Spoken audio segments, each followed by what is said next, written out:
Hey guys, it was good Triple J boxing. So watch Tim Tszyu, Sebastian Fedora rematch, and it didn't go Tim Tszyu's way. Definitely didn't. And yeah, his career pretty much is in shambles right now, at the highest level. Anyway, I mean, he can obviously still fight. He's not done. Some people are calling him for him to retire. Some people are saying he should fire his whole team, and his team let him down. I mean, I could understand you could look at the matchmaking and say maybe we should have taken another tune-up before going into the Sebastian Fedora fight. Not just it's not like the first fight was easy. I know you thought you won. I know you thought the cut that they all thought the cut is why he lost, but I mean like it was a tough fight in general, and maybe he should have needed another tune-up after the backroom Martizaliev beatdown.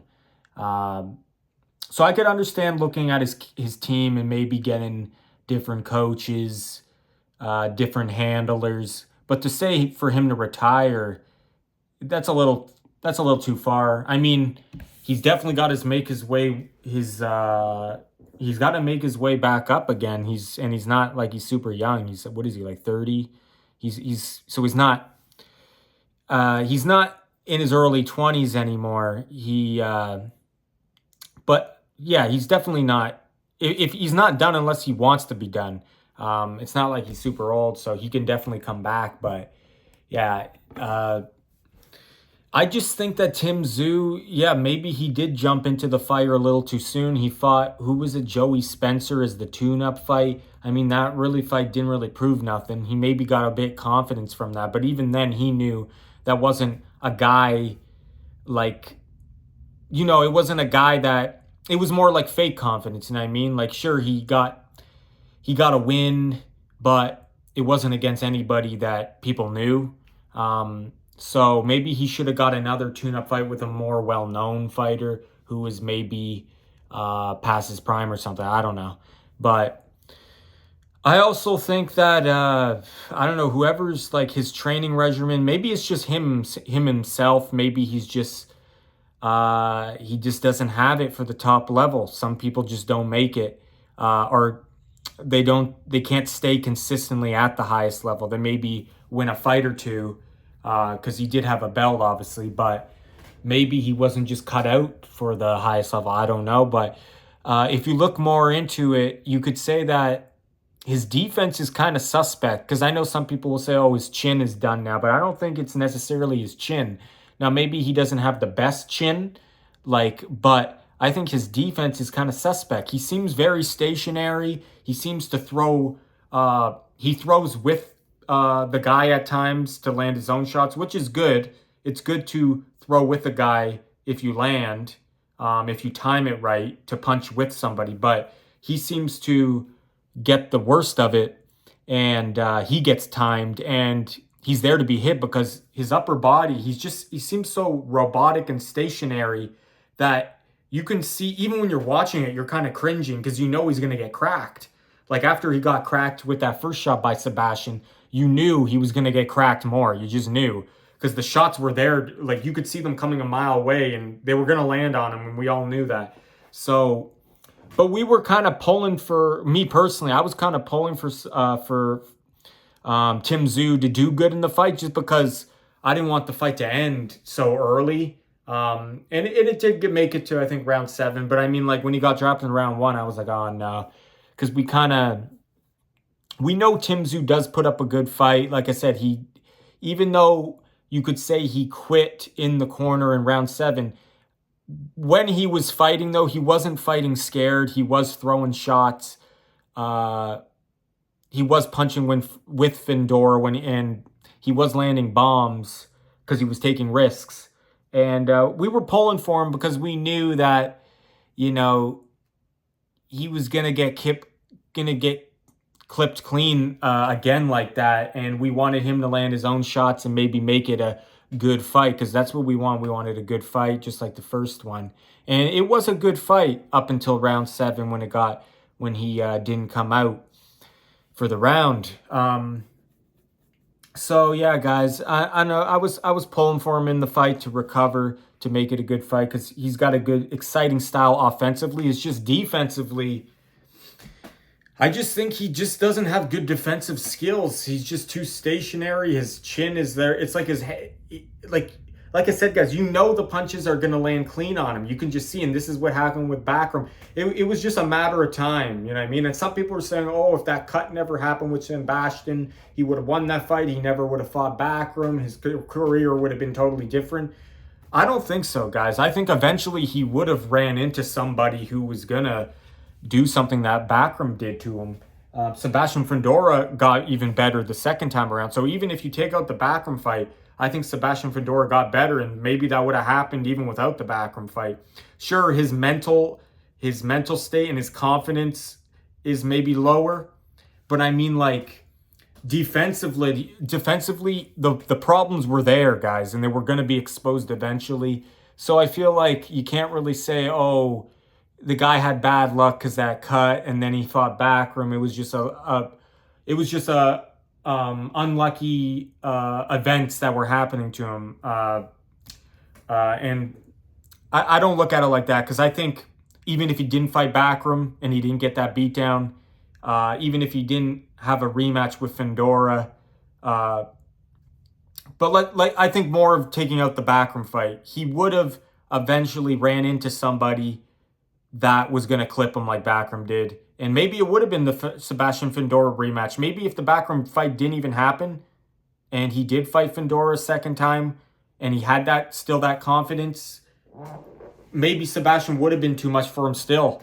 Like, we won't know for sure, but what I'm trying to get at here, guys, is I just think he really needs to go back to the drawing board, look at his defense and the way he's going about that, and look at hiring new people for that kind of stuff. But yeah, I don't know. He is kind of far into his career, so maybe there's only so much you can do at this point. I mean, but yeah, we'll see what happens if he wants to continue. I'm still support him. I don't dwell on the fact too much that some people are saying, oh, he's a quitter. He quit. He didn't go out. I mean, he looked at the end of round 7 or round 6, he was landing a lot of bombs, but then Sebastian Fundora really responded at the end of that round and put a lot of punches together on Tim Tszyu, and he didn't look right. He looked kind of concussed. He looked kind of out of it, mentally and physically kind of broken when he walked back to the corner. He didn't look right, so I was kind of concerned for him. And I think up until that point, though, it's not like guys like he totally was fighting scared and he didn't put up an effort. He put up a big effort, and so that's why I don't fully criticize him for not coming out, because like he did put in a good effort and he put it all out there while he was fighting up until round 7. So yeah, guys, so that's my thing about it. I think he fought valiantly and he fought like a warrior up until he didn't go out. So yeah, I mean, I think it would have been bad for his health if he continued, let's be honest. He might have maybe had a chance to still win in the fight if he landed one of those bombs, but it looked like Sebastian Fundora would not be denied mentally, physically. He was eating Tim Tszyu's shots, and he kept on coming forward and putting up his own shots. So I don't know if there was a small chance that maybe if Tim Tszyu landed another good big shot, maybe he could have hurt Sebastian, but more than likely or not, he was just going to eat them, and Tim Tszyu was going to take a lot more damage, and it just wouldn't have been good for him career-wise or just health-wise. So, yeah, I think it was fair that he didn't want to come out, but like initially, I thought it was just his corner didn't want him to, but you got to respect Tim Tszyu, though, because he gave, not that I know he didn't give any excuses. He didn't have to give excuses. I mean, we shouldn't give him credit, obviously, for saying he didn't have excuses, because he wasn't the better man. But he was very humble. He was very, in his post-fight interview, he gave so much credit to Sebastian, and you got to give him respect for being humble like that. And but yeah, he fully accepted defeat there, guys, in that post-fight interview. So we'll see if he can come back from this.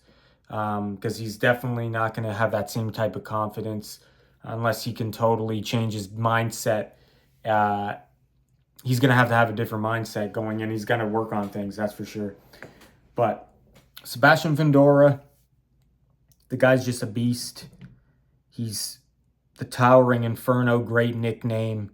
And he's one of those guys that he can fight tall when he wants to, but it's funny because he was fighting good for the first couple rounds of the Tim Tszyu fight. He was like staying on on the end of his shots. He was using his good reach. He was fighting tall. But then he started fighting more close, and he started fighting Tim Tszyu more in his range, which gave Tim Tszyu a lot of good opportunities and it allowed Tim Tszyu to land like huge bombs on him. And I think that's just Sebastian Fundora's mindset. He likes to fight. He likes to bang with you, even though he's a tall guy. He likes to fight short too. So, but that could spell trouble for him in the future. I'm not going to lie about that. And the man apparently got accepted into Harvard School. That's like one of the most prestigious schools in U.S. in the world. They don't accept everyone. He got accepted, and he's a world champion. Like, that's just crazy, guys. That's crazy, but yeah, great performance by Sebastian Fundora. That's a career-defining performance. We'll see where he goes next with this big win. Tons of fighters out there for him. Tim Tszyu, if he wants to continue, he's got to change his mindset. He's got to hire some different people in his camp, work on that defense. But yeah, guys, this is Triple J Boxing. Thanks for watching. Take care.